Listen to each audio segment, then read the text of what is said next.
Friday the 13th, October 1972, Uruguayan Air Force Flight 571 crashed into a glacier. Among the 45 people on board, 16 were rescued, and they made a movie called Alive for this accident. Friday the 13th, September 1996, hip-hop star Tupac Shakur dies of gunshot wounds suffered in a Las Vegas drive-by shooting. Friday the 13th, August 2004, Hurricane Charlie struck Florida. It was one of the strongest hurricanes to ever strike the United States. Apollo 13, the seventh manned mission in the Apollo space program, was launched in 1970 from the Kennedy Space Center, but the lunar landing was aborted after an oxygen tank exploded. The astronauts were lucky to return to Earth alive 6 days later. Even in space, the number 13 is the unluckiest number.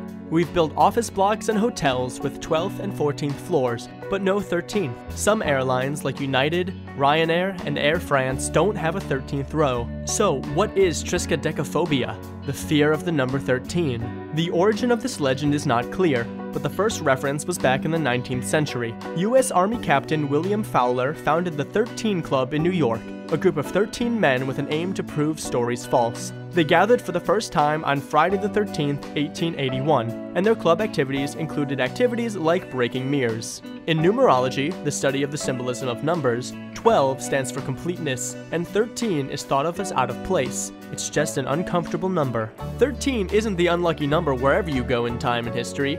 Ancient Egyptians considered 13 lucky. China fears the number 4, the Japanese avoid the number 9, and Italy's unluckiest number is 17. Indians also have a distrust of 26. The former US flag had 13 red and white stripes and 13 stars representing the first 13 colonies that founded the country. So although considered unlucky by many, 13 is the reason that brought us all here. Maybe it's not that unlucky after all. What do you think about the number 13? Lucky or unlucky? I'm Xemptful, and this has been Informia.